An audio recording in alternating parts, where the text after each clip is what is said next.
She was a father and a mother and everything to the children. But at the end of the day, they didn't appreciate her. They treated her like shit, especially the first daughter. So this video is a sober video, not an happy one, but a video of reflection and history for the world and future generations to know what happened to my wife. Last month, 30th of March, will be precisely 4 years since my wife, Princess Olufumilayo Deborah Namabri, went to be with the Lord. 4 years. I'm 68 years old.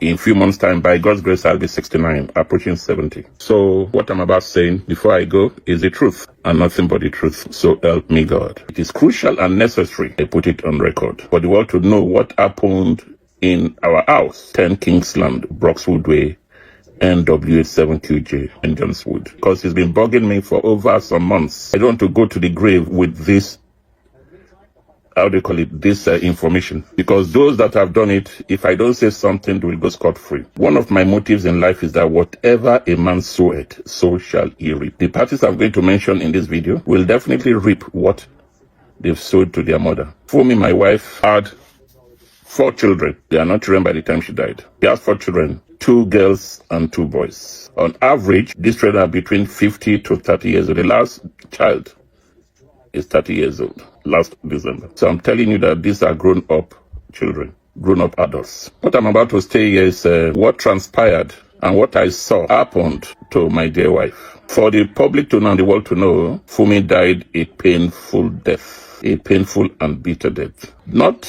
Yes, she died from sickness during the COVID period, but she's been sick for a while. She died of brain tumor. And before then, she has been a sickler, hard-working lady.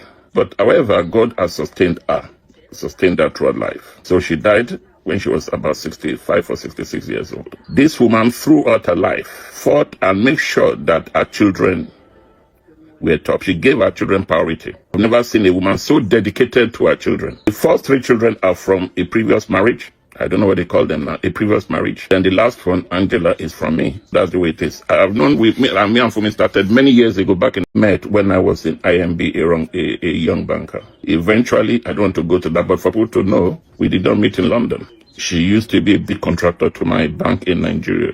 This is how she met and we started a relationship. But what I'm now stating in this is the 3 years before or 4 years before she departed. I will say that our children gave her a backstake, especially the first daughter. Fumi herself said our first daughter is a snake. I won't glorify this lady by even mentioning her name. Everybody knows that. Our business was named after her. That is how important she was to Fumi. When Fumi died, I have to change that name because this lady is not worth it. What this lady did to our mother, I witnessed, is sad. People may ask, Isaac, what did you do? Yes, that is a valid question. Somebody asked me, but again, one of the things Fumi did was not shouting out. Everything that happened in the house in those days were swept under the carpet. When I want to raise issues and make trouble, she said no. She resisted because she doesn't want trouble with the children. I think the guilt of thinking she married another man and left their dad was within her mind. And she did everything in her life to compensate for this. These children did not lack anything. She bought cars for them. Some of them, she got houses for them. Everything was available. Food, clothes, money, everything. She was a father and a mother and everything to these children. But at the end of the day, they didn't appreciate her. They treated her like shit, especially the first daughter. I don't want to mention that girl's name. It's not worth it. But everybody knows her.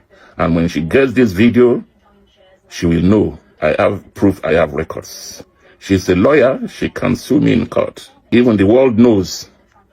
People in Nigeria knows. Fumi told some of her family what she was experiencing. The last few months of Fumi's death was a bad one. It was terrible. It was sad.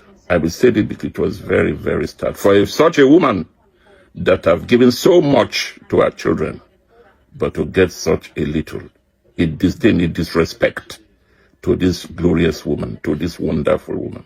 Fumi got the back end of the stick for giving so much to them, but gaining nothing. Fumi did not get anything from these children. Nothing. Rather, she was disrespected, abused, disdained.